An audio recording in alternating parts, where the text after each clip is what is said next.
Assalamualaikum warahmatullahi wabarakatuh. Dan pada video kali ini saya akan kembali lagi membacakan suatu kisah misteri. Kali ini masih tetap berjudul tentang sebuah kisah pengalaman mandiin mayit ya teman-teman. Cerita kali ini memasuki part yang keempat.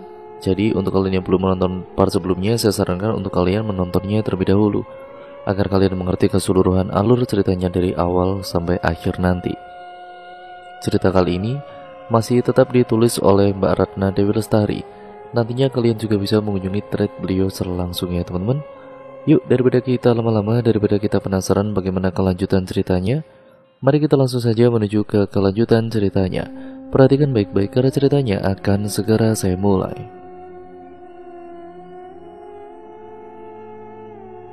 Benar, saya Tiara. Kenapa kok kamu bisa tahu? Apa hubunganmu dengan suami saya? Apa kamu selingkuhannya? Aku terdiam. Bisa-bisanya wanita muda ini begitu saja melontarkan ucapan yang sangat tidak pantas begitu kepadaku. Wajahku seketika memerah. Emosi apalagi saat menatap mata wanita itu yang seperti mencemooh. Beruntung sebelum aku berkata kasar, Mas Tono langsung menyelipku dan kemudian menutupi tubuhku dengan tubuhnya. Maaf mbak, saya suaminya. Kami kesini hanya untuk menyampaikan pesan, sangga Mas Tono yang langsung membuat wanita yang berdiri menantang itu merubah raut wajahnya. Pesan? Pesan apa? Ia bertanya dengan lirih dan suara yang bergetar. Tatapannya penuh tanya. Kalau begitu, masuk dulu. Tawaran yang langsung kurespon dengan gelengan. Saya hanya ingin menyampaikan pesan almarhum suami mbak. Setelah itu saya akan pulang. Kutatap wajah wanita itu yang mendadak tegang. Matanya membulat dengan alis yang terangkat. Aku yakin wanita itu syok. Bagaimana orang yang sudah meninggal bisa menyampaikan pesan? Pesan apa? Kamu siapa? Dan apa hubungannya kalian dengan suamiku Marjohan? Tanyanya. Riak-riak air mata mulai terlihat di mata bulatnya itu. Aku hanya mampu menghela nafas sebelum bibir itu terbuka dan bersuara. Rasa kesal itu menguap begitu saja saat melihat raut kesedihan di wajahnya. Sebagai seorang wanita, sesama wanita juga, aku bisa merasakan kesedihan yang kini ia rasakan. Kehilangan suami dan juga pasangan hidup tidak semudah membalikan telapak tangan. Apalagi jika ia mendengar cerita yang sebenarnya. Bagaimana suaminya meregang nyawa seusai melakukan perzinahan dengan mantan pacarnya. Ingin rasanya mulut ini bercerita tentang semua keburukan laki-laki yang tidak bersyukur mempunyai istri cantik dan masih terlihat muda seperti Mbak Tiara ini. Tapi entah kenapa rasanya aku tidak tega. Meski itu sebuah fakta, tapi begitu melihat raut wajahnya, bibir ini begitu sulit untuk mengungkapkannya. Sekali-sekali berbohong demi kebaikan itu tidak mengapa kan? Batinku mulai berbicara. Maaf mbak, saya didatangi arwah suami mbak. Kenapa saya? Saya juga tidak tahu. Tapi suami mbak berpesan, ia meminta maaf atas semua kesalahan yang pernah ia perbuat kepada mbak dan juga orang-orang terdekat. Akhirnya aku bisa bernapas lega saat kata-kata itu meluncur deras dari bibirku. Anehnya, sejak tadi arwah laki-laki itu tidak tampak. Apa ia setuju dengan keputusanku yang menutupi penyebab kematiannya atau malah? Wanita itu terpaku, bulir bening merembes dari kedua matanya. Kenapa ia tidak menemuiku? Bahkan dalam mimpi pun tidak. Kenapa harus melalui orang lain? Kenapa? Tubuh kurus itu tampak terhuyung. Tapi cepat ia bersandar di tiang pintu. Mendengar suaranya yang terdengar menggelegar diiringi tangisan, membuat orang-orang yang berada di dapur dan di luar langsung mendekat mengerubunginya. Berbagai pertanyaan terlontar dari orang-orang, tapi aku memilih diam dan menarik tangan suamiku menjauh dari rumah Marjohan. Aku sudah cukup lelah untuk menjadi perantara arwah penasaran yang ingin meminta maaf. Kenapa harus aku? Aku pun tidak tahu. Yang aku tahu, Ada perasaan lega saat pesan itu tersampaikan, apalagi saat melihat senyum si arwah. Beruntung Mas Tono menurut. Ia dengan sigap memutar motor dan tanpa permisi serta basa-basi, aku dan juga suamiku meninggalkan rumah itu dengan kendaraan yang melaju pelan. Aku sempat memperhatikan rumah itu ramai dan juga riuh, tapi aku tidak peduli. Setidaknya tugasku sudah selesai terlaksana. Apakah sudah selesai, Dek? Suara Mas Tono membuatku terhenyak dari lamunan. Baru saja bibir ini mau menjawab, tiba-tiba saja ekor mataku menangkap sosok transparan yang berdiri di pinggir jalan. Bibir pucatnya terangkat, menampilkan senyum yang tanpa sadar ku balas dengan senyuman pula. Dek, iya ya Mas, nggak apa-apa, arwah itu tidak akan mengganggu kita lagi kok. Nunung yakin Mas, sahutku meyakinkan dan sekilas aku kembali menatap ke arah jalan dan arwah Marjohan sudah tidak ada lagi.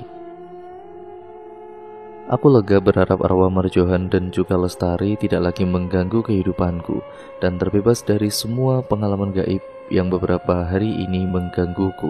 Semoga. Bu, Nunung mau ke warung Bu Sulis. Ibu mau nitip sesuatu nggak? Tanya Nunung. Sumini menggeleng pelan. Wanita parubaya itu menggerakkan kepalanya dan menatap ke arah luar di mana anak laki-lakinya sedang menunggu di atas motor. Bu, Nunung mengulangi panggilannya lagi, dan Sumini kembali menatap ke arah menantunya itu dengan wajah gusar. Perasaan ibu gak enak, hawa pun dingin seperti... Nunung terdiam, tapi tangannya refleks menyentuh kuduk yang tiba-tiba meremang. Ibu jangan berpikiran buruk, warung Bu Sulis kan dekat. Nunung juga ditemani Mas Tono kok. Nunung berusaha menepis perasaan-perasaan aneh yang juga muncul dalam benaknya. Tintin, Nung, cepetan. Nunung terjingkat kaget saat namanya dipanggil dengan lantang. Ia bergegas mendekat, sedangkan sang mertua hanya menatap nanar. Lama banget sih Nung, cuma mau ke warung aja kok, ngapain dandan? Omel Tono saat istrinya mendekat. Maaf Mas, tadi ngobrol sama ibu bentar, jawab Nunung sembari naik ke boncengan. Tono tidak menjawab. Ia kesal karena sedari tadi menunggu cukup lama. Ia lalu memutar kunci dan tidak menunggu lama motor pun menderu, melaju pelan meninggalkan pekarangan yang ditumbuhi tanaman perdu sebagai pagar. Sedangkan Nunung masih terdiam dan larut dalam pikirannya. Sejak tadi ia merasakan hawa yang berbeda, seperti ada yang menatap dan memerhatikan gerak-geriknya. Nunung mempererat pegangannya.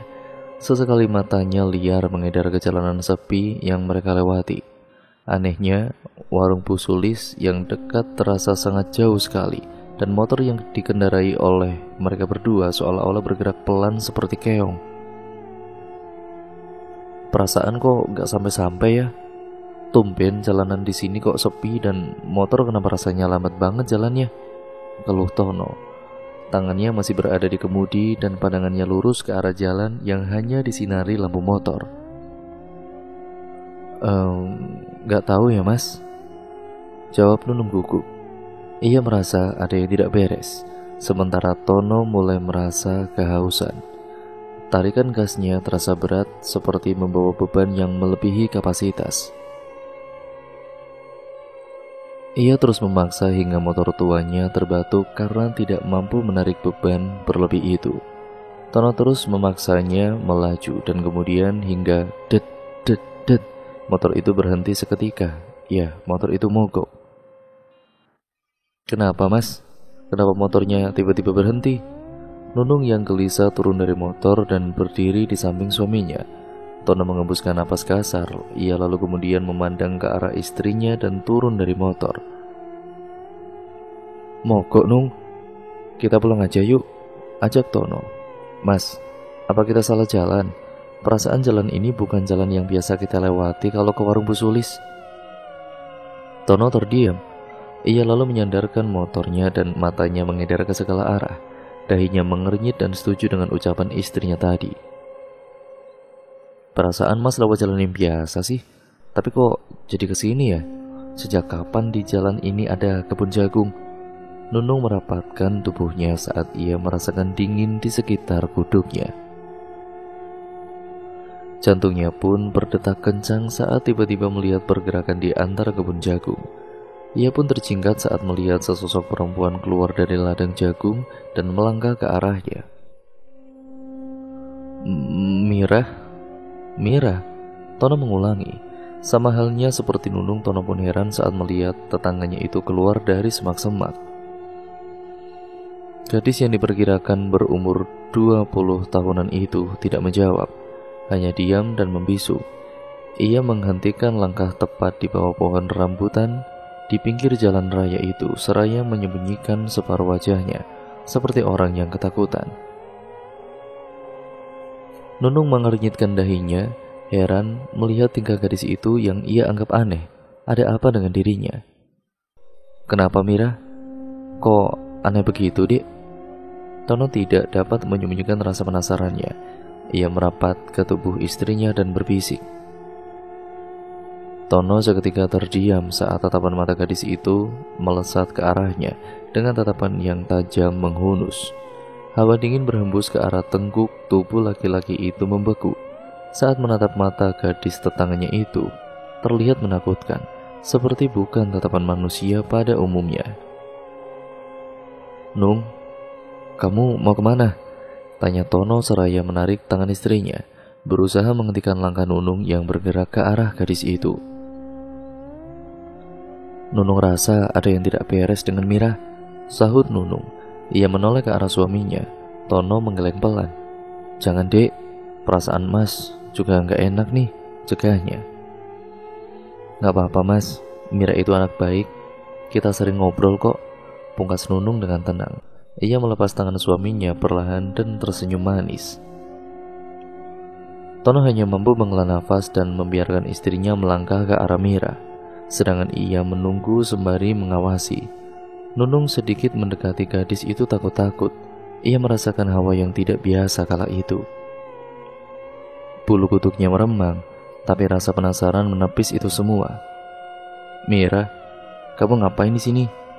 Nunung tidak mampu menahan rasa penasarannya saat jaraknya dan juga Mira hanya tinggal beberapa jengkal saja.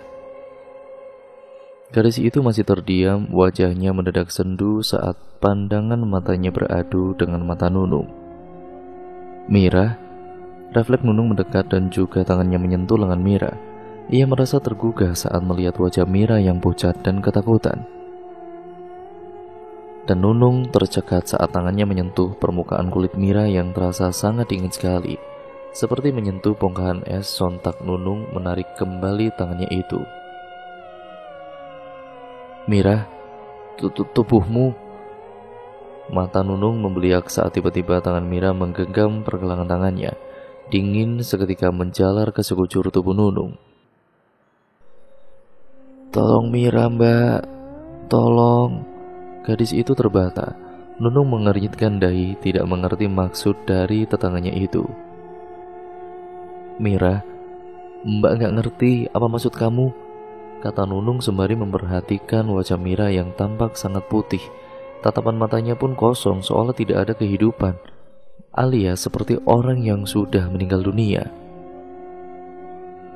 Mbak, tolong bantu Mira. Tegakkan keadilan untuk Mira, biar Mira bisa pulang dengan tenang. Sampaikan permohonan maaf Mira untuk ibu, dan cari pacar Mira. Dia laki-laki yang telah membuat Mira begini. Namun semakin bingung si Nunung ini. Ya, ucapan Mira seperti sebuah teka-teki. Apa yang terjadi pada Mira? Kenapa ia harus meminta maaf? Keadilan apa yang ia inginkan? Mira, Mbak benar-benar gak ngerti Mira ngomong apa. Pulang bareng Mbak yuk. Gadis itu menggeleng pelan. Bibir pucatnya pun terbuka dan ia pun menjawab. Mira belum bisa pulang. Besok Mbak bantu ibu. Cariin Mira ya Mbak. Jemput Mira. Bilang Mira ada di sini. Kenapa gak pulang bareng Mbak? Ayo Mira, jangan khawatir lah. Jangan buat khawatir orang tuamu. Pulanglah. Lagian kan motor Mbak mogok, kita jalan aja yuk. Nunung setengah memaksa. Mbak pulang duluan aja, nanti Mira nyusul. Ingat pesan Mira yo mbak. Oh iya, motor mbak gak mogok kok, coba saja nyalain lagi. Nunung tidak percaya pada ucapan Mira.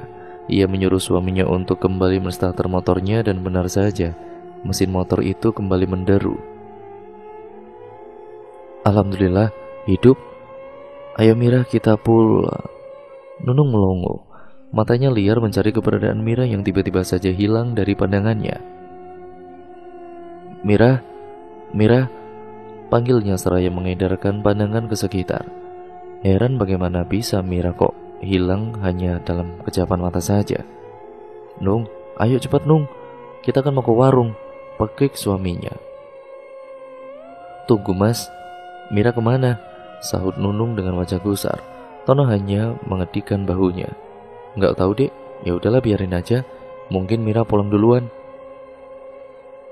Nunung kembali menoleh sejenak ke arah ladang jagung itu. Ada perasaan aneh yang kian menghinggapi perasaannya. Apa mungkin benar jika Mira pulang duluan?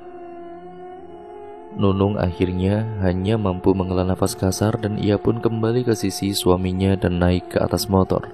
Kendaraan roda 2 itu kembali melaju ke jalan.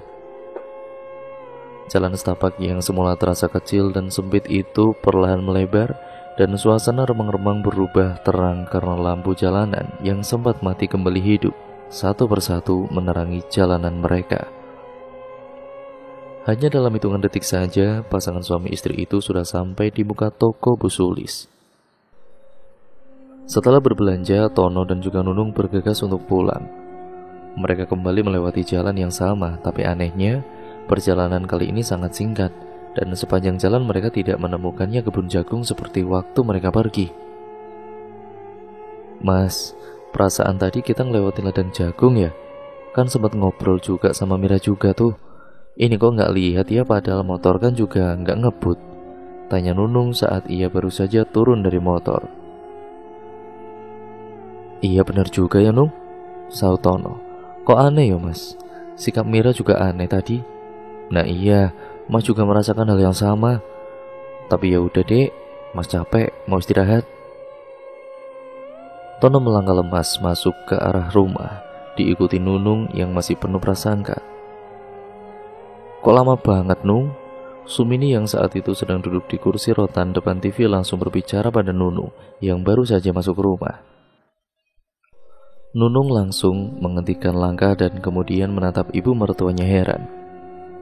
Enggak kok bu, tadi ketemu Mira, ngobrol sebentar palingan 10 menitan kok. 3 jam Nung, kok nggak lama itu gimana toh kamu itu? Hah? 3 jam? Mosok toh bu? Nunung menatap tidak percaya ibunya, tapi begitu ia melihat jam dinding, matanya pun langsung membola. Hah? Jam 11 malam? Lah, iya tadi barusan kamu bilang Mira. Ketemu di mana Nung? Tadi ibu dengar dari Mbak Lastri, katanya Mira nggak pulang tadi malam. Orang tuanya sibuk nyariin dia tuh. Udah lapor polisi, tapi karena belum 24 jam, jadi belum bisa dibilang hilang. Hah? Gak pulang? Tapi tadi itu Mira baik-baik saja kok bu. Cuma dia bilang minta dijemput sama ibunya. Apa dia kabur ya bu dan takut pulang atau gimana? Nunung berspekulasi. Ya wes, besok kamu ke rumahnya Mira, ngomong sama ibunya Mira biar Mira dijemput. Nunung mengangguk pelan. Meski ia masih penasaran tentang Mira, Nunung memilih untuk beristirahat. Ia permisi dan mendapati suaminya sudah tertidur pulas. Nunung meletakkan belanjaannya dan kemudian menyusul suaminya yang sudah lebih dulu berada di alam mimpi, menutup matanya dan tidak lama ia pun ikut terlelap. Suara azan menggema di kejauhan. Nunung baru saja akan beranjak dari pembaringan, tapi sayup-sayup rungunya mendengar tangisan di kejauhan. Sontak Nunung membangunkan suaminya dan memasang telinganya lebar-lebar. Benar saja, bukan cuma ia yang mendengarnya. Tangisan itu semakin terdengar jelas setelah azan selesai berkumandang. Sontak Nunung dan juga Tono berlari ke arah ruang tamu yang pintunya sudah terbuka. Mereka saling berhadapan dan tiba-tiba saat Nunung keluar dari rumahnya, angin pagi langsung menerpa wajah dan tubuhnya. Refleks Nunung mengangkat kedua tangannya dan melipatnya di dada dalam posisi menyilang. Salah satu tangannya menggosok-gosok lengan agar hangat karena dingin begitu menusuk hingga ke sumsum tulang kala itu. Matanya menatap orang-orang yang berlarian ke arah rumah salah satu warga. Nunung melihat di kejauhan ibu mertuanya sedang berdiri di pinggir jalan dan menatap awas. Sedang Tono masih di dalam rumah dan sibuk mencari jaketnya. Pria itu kemudian lalu bergegas keluar rumah, di mana Nunung berdiri di teras tanpa bergerakan. Ada kejadian apa, Nung? Kenapa orang-orang berlari-lari ke arah sana? Tunjuk Tono saat berada di samping Nunung yang saat itu masih membekap tubuhnya. Nggak tahu, Mas. Kok kayaknya orang-orang lari ke arah sana ya? Sahut Nunung tidak lepas dari orang-orang yang berlalu lalang. Kalau gitu Mas lihat dulu ya. Kamu sama ibu di rumah aja. Kamu masuk, Nung. Udara dingin banget. Mana hujan rintik-rintik lagi ini. Suruh Tono. Iya Mas. Ibu juga suruh masuk. Ngapain berdiri di pinggir jalan begitu? Seloroh Nunung saat suaminya berlalu pergi. Tono kemudian mengiyakan dengan kaki yang terus melangkah. Ia berhenti di samping ibunya yang mengeratkan sweater rajut yang dipakainya. Sempat berbincang sebentar dan akhirnya wanita itu berbalik dan melangkah ke arah rumah. Nunung menatap awas mertuanya dan melangkah menyambut. Ia takut orang tuanya itu terjatuh. Bu, ada apa toh, Bu? Tanya Nunung saat ia berada di samping ibu mertuanya. Ia meraih tangan ibu mertuanya yang terasa dingin, menjaganya agar tidak terjatuh. Ibu dengar tadi orang-orang bilang ketemu Mira di ladang jagung, jawab Sumini. Kaki tuannya menaiki anak tangga kecil yang ada di muka rumah dengan perlahan. Tapi ibu heran, kenapa orang-orang pada berlarian ke arah rumahnya? Ibu tidak sempat nanya soalnya orang-orang tidak ada yang jalannya itu santai. Ibunya lagi. Dahi Nunung mengernyit, tanda tanya besar di dalam kepalanya. Kenapa orang-orang pada berlarian? Apakah ada sesuatu yang menimpa Mira dan keluarganya? Nunung mau lihat, Bu, tapi Mas Tono melarang. Senang menghela nafas dan juga duduk di karpet hijau yang terletak di depan TV. Sedang ibu mertuanya itu duduk di kursi rotan yang menghadap ke arahnya. Ya wes sudah, tunggu aja Nung. Mudah-mudahan tidak terjadi apa-apa pada Mira dan keluarganya, jawab Sumini seraya menatap ke arah luar. Belum lagi Nunung mengamini ucapan mertuanya, tiba-tiba saja Sumini berdiri dan melangkah tergesa-gesa ke arah pintu depan rumahnya. Nunung yang terkejut hanya bengong, matanya mengikuti arah langkah ibunya. Ia pun berusaha berdiri dan mendekati ibu. Assalamualaikum, Mbak Sumini. Seorang laki-laki tiba-tiba saja sudah berdiri di depan pintu dan langsung disambut ramah oleh wanita tua itu. Waalaikumsalam, ada apa Pak Bagus? Kenapa nampaknya sangat terburu-buru? Ada sesuatu yang terjadi dengan Mira atau bagaimana? Tanya Sumini saat melihat raut wajah laki-laki yang barusan datang itu tampak gusar dan begitu sedih. Laki-laki di hadapannya ini adalah Pak D-nya Mira, gadis yang disinyalir hilang sejak kemarin itu. Mbah, minta maaf Mbah, bisakah pagi ini mandiin keponakan saya Mbah? Mira rencananya akan dikuburkan pagi ini juga, cetus lelaki itu dengan raut wajah sedihnya. Lah, ono apa karo Mira? Mira kenapa toh? Netra tua yang sudah dipenuhi warna putih itu membeliak. Hatinya mulai gundah. Nunung yang berada di belakang pun tidak kalah terkejutnya. Ia menangkap apa yang diucapkan oleh laki-laki di hadapannya, tapi batinnya masih tidak percaya. Apa benar Mira sudah meninggal? Iya Mbah, tadi malam ibunya Mira itu dimimpiin sama Mira. Dia disuruh datang ke ladang jagung di ujung desa ini Mbah. Kami sekeluarga awalnya tidak percaya dengan ucapan Mariani. Tapi begitu melihat keseriusan di wajahnya dan juga ketakutan, sebelum subuh tadi itu kami bahu-membahu mencari Mira bersama dengan keluarga yang lain. Dan sebelum azan tadi, Mbah, kami akhirnya ketemu dengan Mira yang sudah tidak bernyawa. Terang laki-laki itu, dua wanita itu langsung syok dibuatnya. Tubuh mereka langsung terasa lemah. Kaki yang menjadi tumpuan pun ya terasa tidak berdaya menopang tubuh. Berita itu seperti tamparan keras, apalagi bagi Nunung yang merasa baru saja bertemu dengan Mira tadi malam. Baik, nanti setelah sholat subuh saya akan ke rumah bersama dengan menantu saya ini yo, ucap Sumini yang langsung disambut dengan senyum hampa lelaki parubaya itu. Enje Mbah, kalau begitu saya permisi dulu ya Mbah, matur suwun sangat ya Mbah, tuturnya sopan sebelum ia pergi dari rumah Sumini. Sumini dan juga Nunung mengangguk saat laki-laki itu pergi dari hadapan mereka. Perlahan wanita tua itu kemudian membalikkan tubuhnya dan mendapati wajah Nunung yang berubah menjadi pucat. Gimana Nung? Kamu keberatan gak bantu ibu lagi mandiin Mira? Ucap Sumini sembari menatap lekat menantunya. Saat itu terlihat sangat ragu dan ketakutan. Nunung terdiam beberapa saat. Ia masih syok dengan kejadian pagi ini. Bagaimana bisa Mira dikatakan sudah meninggal? Sedang tadi malam ia masih bercengkrama dan berbicara dengan Mira. Nunung sebenarnya mau Bu, cuma Nunung masih syok aja kok. Kalau saja Nunung berhasil membawa Mira pulang, pasti saat ini Mira masih sehat walafiat. Rasa penyesalan terekam jelas di wajah Nunung saat itu. Sumini lalu menepuk pelan bahu Nunung.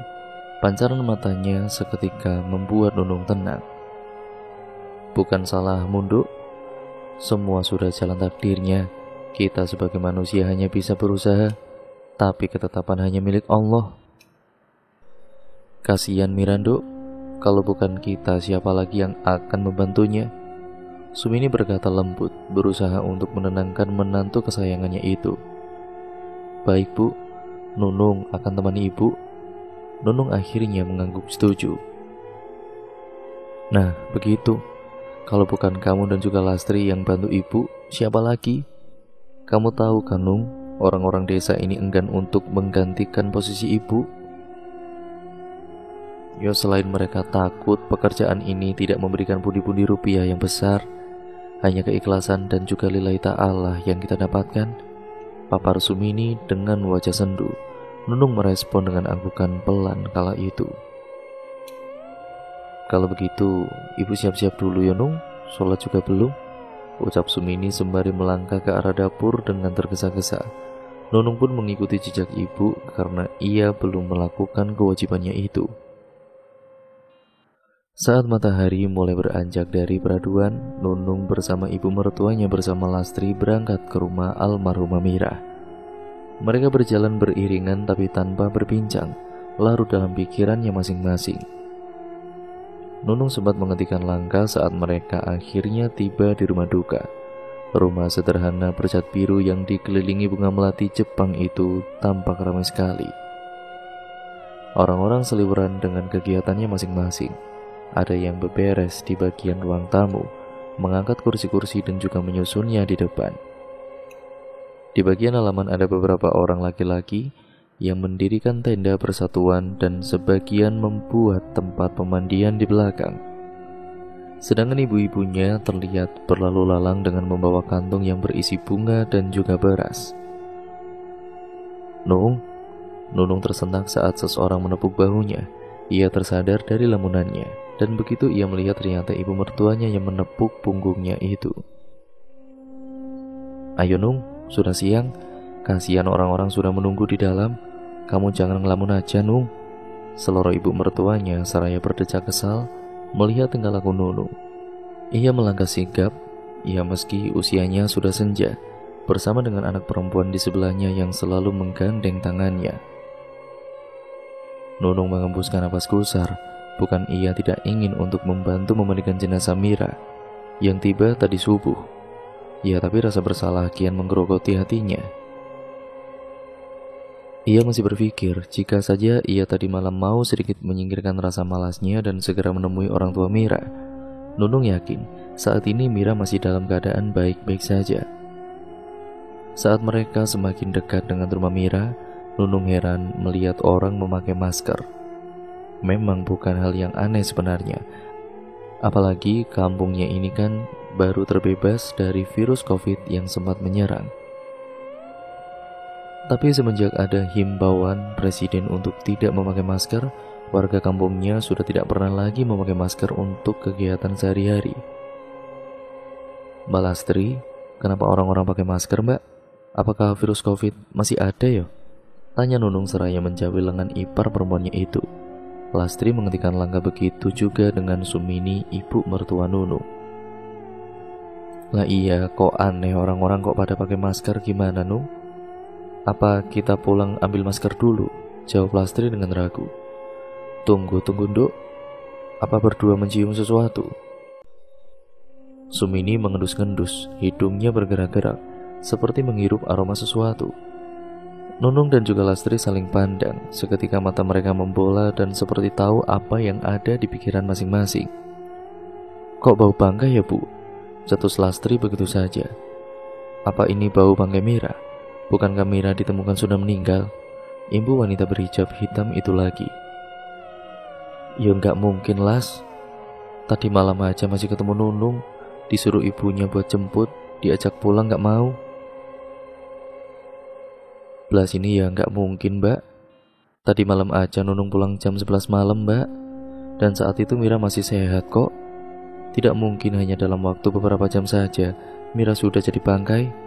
Nunung membenarkan perkataan ibunya barusan. Ya wes, sudah.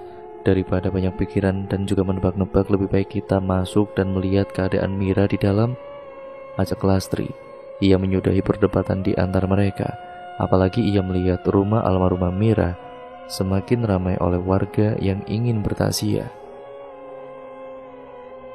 Mereka kembali melanjutkan langkah menuju rumah Mira yang hanya berjarak beberapa langkah dari tempat mereka berbincang tadi. Semakin mereka mendekat ke arah rumah, semakin aroma itu terasa menyengat dan menusuk hidung. Apalagi saat Lastri masuk yang diikuti Nunung dan juga ibunya, aroma bangkai sangat pekat terasa. Hingga Lastri harus menahan mulutnya agar tidak muntah di tempat itu. Ia seketika keluar dari rumah dan mengibas-ngibaskan tangannya di depan muka, berusaha menghindari bau yang sangat mengganggu dirinya. Sedang Nunung hanya terpaku dan menatap menanar ke arah jasad yang ditutupi dengan kain panjang batik itu. Tentu saja aroma itu berasal dari jasad yang saat itu terbujur kaku. Nunung menggerakkan kepalanya dan kemudian mengarahkan pandangannya kepada ibu mertuanya saat itu juga menatap ke arahnya. Baru saja mulut Nunung akan terbuka, tiba-tiba dari arah kamar terdengar suara tangisan. Tangisan itu terdengar begitu pilu dan menyayat hati. Tidak, anakku tidak mungkin meninggal. Mira. Nunung merapat ke arah ibu mertuanya sementara Lastri kembali masuk ke dalam rumah. Seseorang datang dari arah dalam kamar dan menemui Sumini. Mari Mbah, kami antar ke tempat pemandian, ucapnya sopan. Apa keluarga ada yang mau ikut memandikan Mira? Tanya Sumini. Wanita yang ditanya tampak bingung. Ia celingukan dan matanya menyusuri sekitar. Ada keraguan di sorot matanya saat ia kemudian menggeleng pelan. Sepertinya tidak ada, Mbah. Tetangga sejak tadi tidak ada yang mau mendekat. Mereka selain takut juga jijik, Mbah. Aroma tubuh Mira memang sangat menyengat sekali. Tapi saya akan membantu, Mbah. Saya ini budenya Mira, dan sewaktu almarhumah hidup, beliau sangat dekat dengan saya. Wanita berubaya yang tubuhnya sedikit montok itu menawarkan diri. Ia tidak apa-apa kalau begitu. Apa ibunya tidak ingin ikut memandikan anak perempuannya? Mbak Mariani syok berat, Mbah. Dari semenjak kedatangan Mira, Mbak Mar bolak-balik pingsan. Ini barusan pingsan lagi. Ya mau bagaimana lagi, Mbah? Mira anak sayangannya. Papar wanita berjilbab coklat tua itu dengan serius. Ya wes, kita siap-siap di belakang. Tolong bapak-bapak suruh angkat mayitnya ya.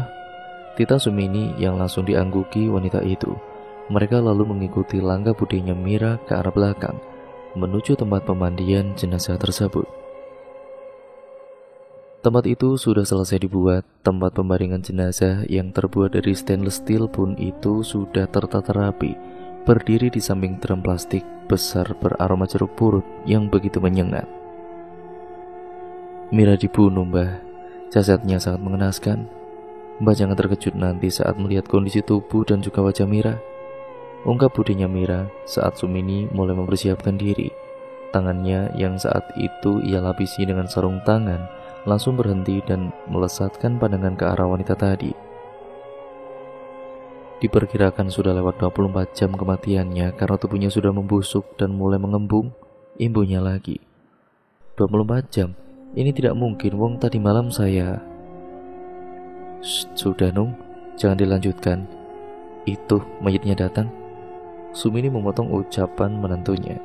Bukan ia tidak sopan, tapi ia tidak ingin Nunung sampai keceplosan. Nunung mengangguk mengerti, sama sekali tidak sakit hati. Ia malah menggeser tubuhnya saat mayat Mira datang dan diletakkan di atas dipan stainless steel itu. Aroma bangkai bercampur dengan aroma jeruk purut yang pekat. Ada seorang bapak mendekat dan memberikan mereka satu persatu masker untuk meminimalisir bau yang tidak sedap. Begitu bapak-bapak itu pergi, Sumini mendekat ke arah Mira yang sudah kaku. Dan serat, ia membuka sebagian kain yang menutupi wajah dan tubuh Mira. Astagfirullahaladzim, siapa yang tega berbuat ini? Lastri tiba-tiba berteriak saat melihat wajah Mira yang bukan hanya lebam, tapi sudah tidak berbentuk dan sulit untuk dikenali karena luka terkoyak lebar di beberapa tempat bagian wajah yang darahnya sudah mengering, yang sudah menghitam juga. Mulut menganga dan mata yang melotot seolah menampilkan kembali bagaimana saat kejadian naas itu terjadi. Kulit putihnya mulai membiru, urat nadinya mencuat dan berwarna hitam dengan bagian perut yang terlihat membengkak. Semua orang yang berada di tempat itu hanya mampu beristighfar. Entah angin dari mana tiba-tiba saja kain yang menutup semua tubuh Mira terhempas.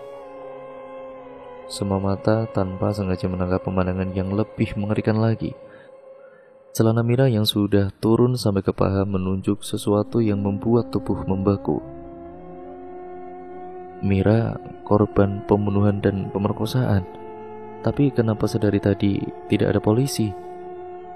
Kami sudah berembuk dengan keluarganya, dan ibunya Mira menentang keras untuk mencari pelaku pembunuhan Mira, sahut Bude Mira yang langsung membuat Nunung, ibunya dan Lastri menatap ke arahnya.